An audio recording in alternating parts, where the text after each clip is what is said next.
Comunicaciones, aprobado por resolución de CONACEF tal, y sus modificatorias, les hacemos llegar la siguiente nota de prensa emitida el día de hoy. ¿Qué es lo que dice la nota de prensa? Muy brevemente, el crecimiento económico del país, dice TGP, ¿no? Explica TGP, el crecimiento económico del país es ahora, lo sabemos, mayor a todas las proyecciones de hace unos años, inclusive las proyecciones más optimistas. Eso es bueno, pero trae nuevos retos. TGP ha comunicado en repetidas ocasiones que garantiza una capacidad del ducto de 380 millones de pies cúbicos para agosto del 2009 y 450 para fines del mismo año, adelantando en 7 años las proyecciones de expansión del contrato. Esta inversión se está haciendo desde el año pasado y la construcción se viene realizando en estos meses. Y aquí viene lo importante, la demanda de gas en el país seguirá creciendo y el Estado peruano nos ha solicitado una ampliación de hasta 1.000 millones de pies cúbicos para el mercado local. De concretarse estas conversaciones, TGP estará en condiciones de ofrecer esta capacidad para el último semestre del 2011. En fin, hay muchas preguntas o muchas dudas que surgen todavía respecto a este tema. Carlos, le agradezco su presencia. El ministro está hoy en estos momentos, a esta misma hora, la comisión a la que corresponde tocar este tema, vinculado a los problemas que están habiendo lamentablemente con un grupo de indígenas, con varios grupos indígenas en realidad. Nos va a explicar usted a fondo de qué se trata, pero en estos momentos hay una discusión en el Congreso de la República. El ministro o el canciller, perdón, el señor Jorge del Castillo, el primer ministro, acaba de intervenir y básicamente ha reafirmado la posición que tiene el gobierno sobre este tema, que es que las normas aprobadas por el Congreso, que son las que generaron este conflicto, no son inconstitucionales y que, bueno, que se espera que pronto se solucione el problema. Muy brevemente, si le puede explicar al público lo que ha ocurrido en resumen, muy breve. Sí, efectivamente la Defensoría del Pueblo el día de hoy en la mañana, a través de su titular, la defensora, la doctora Beatriz Merino, hizo un pronunciamiento invocando al diálogo. Creo que es importante remarcar que tanto el premier del Castillo hace unos momentos en el Congreso de la República como también las organizaciones han manifestado su voluntad, creo, de ir a situaciones de diálogo porque creemos que este es el mejor mecanismo para resolver esta situación de conflictividad que se ha presentado lamentablemente en el país. Para la Defensoría ha sido importantísimo marcar con énfasis que no existe ninguna posibilidad de justificar un acto violento, pero también ha remarcado la necesidad de decir que la consulta a los pueblos indígenas respecto de las normas que se deben aprobar en el Estado es un derecho que está contemplado en el Convenio 169 y creo que allí quizá radica la posición central de la Defensoría del Pueblo cuando ha presentado esta acción de inconstitucionalidad ante el Tribunal Constitucional. ¿Qué es lo que ocurrió? En efecto, nosotros tuvimos el 13 de diciembre del 2007, tuvimos un proyecto del Poder Ejecutivo que se presentó al Congreso de la República, el proyecto 1992 del año 2007, en el que se proponía la modificación del artículo 10 de la ley 26505, en la que se proponía derogar el artículo 11 de dicha ley. Esto tuvo un dictamen desfavorable en el Congreso de la República por parte de la Comisión de Medio Ambiente y el 19 de mayo la Defensoría hizo llegar al Congreso de la República, ya a la Comisión de Vivienda, donde también se encontraba el proyecto, nuestra posición sobre ese proyecto. Dijimos, no corresponde reducir las formas y los procedimientos de decisión sobre los terrenos indígenas, porque esto afectaría efectivamente los derechos fundamentales a disponer de sus tierras y esto genera inmediatamente un problema de identidad cultural, de afectación a la identidad. Es el tema que está hoy en debate. Así es. Y por otro lado, algo fundamental, dijimos, las normas que se aprueben respecto de los pueblos indígenas deben ser consultadas a las organizaciones y a los pueblos indígenas a través de sus federaciones seguramente, porque así lo establece una norma que hoy día es una norma vigente en nuestro país, que es el Convenio 169 de la Organización Internacional del Trabajo sobre Pueblos Indígenas. Ratificado por el Estado peruano. Ratificado por el Estado peruano y que definitivamente al ser una norma interna, de derecho interno, debe ser cumplido por todos los órganos del Estado. De modo que cuando el Ejecutivo o el Congreso aprueben una norma referida a los pueblos indígenas, ellos deben ser consultados. ¿Qué tan pronto debería contestar el Tribunal Constitucional? Fíjese, nosotros el día de hoy, y la Defensora del Pueblo, la doctora Merino, lo anunció, hemos enviado como Defensoría un comunicado al Tribunal Constitucional pidiéndole, en absoluto respeto a su autonomía, pero solicitándole la celeridad en el proceso para que resuelva prontamente esta acción de inconstitucionalidad que hemos solicitado nosotros. Efectivamente creemos que este es el canal regular. La Defensoría del Pueblo cree que hay que proceder siempre a través de los canales regulares que la democracia misma nos permite, y ciertamente preguntarle y solicitar a través de una demanda de inconstitucionalidad al Tribunal Constitucional es la forma en la que la Defensoría del Pueblo ha buscado defender este derecho. Entonces tenemos que lograr que el tribunal efectivamente pueda resolver lo más pronto posible. Ahora, mientras tanto, porque el tribunal tampoco resuelve de un día para otro. No va a ser inmediato, así es.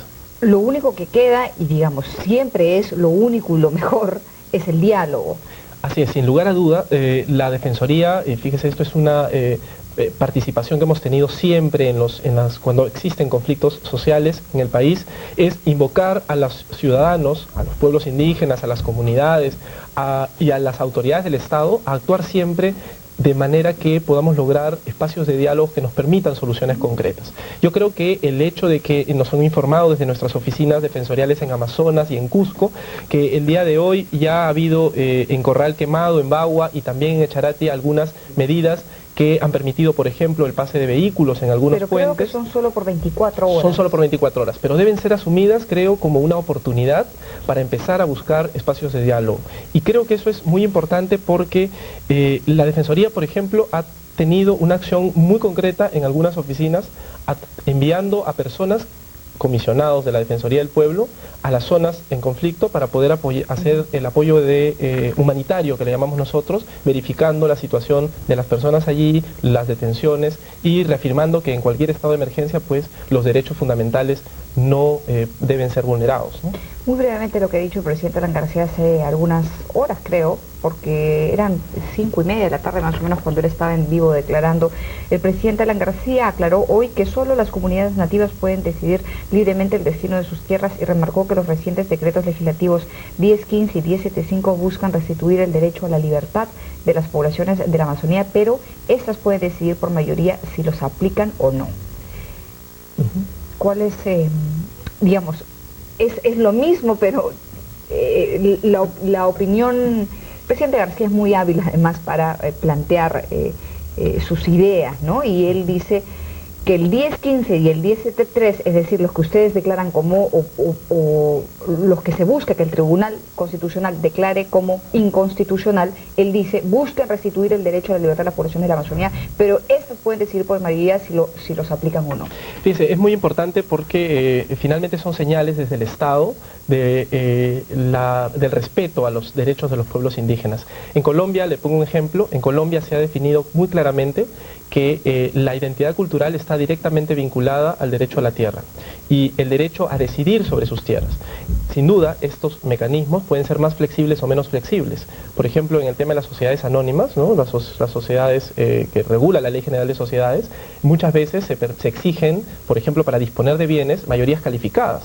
Y nadie diría en ese caso que efectivamente hay un problema de limitación del derecho de propiedad o que esto no da libertad a los miembros de una sociedad para decidir sobre sus bienes. Simplemente se está queriendo garantizar que la mayoría calificada permita lograr que la decisión colectiva sea la que prime y no una minoría. Claro. Entonces, creemos nosotros en ese sentido que más allá, digamos, de los números de ciudadanos que tengan que decidir, indígenas que tengan que decidir sobre la propiedad de la tierra, lo importante es que el procedimiento le dé legitimidad también a la norma. Creemos que los pueblos indígenas, como lo hemos escuchado estos días, están reclamando por la consulta, por ser incorporados en este proceso de elaboración de normas, que por un lado es un mandato legal del convenio 169, pero que por otro permitiría incorporar su voz dentro del proceso de la... No basta, según la Defensoría del Pueblo, aprobar normas que puedan ser efectivamente beneficiosas, es cierto, hay que lograr las mejores normas para el país y para los pueblos indígenas, pero hay, creo, también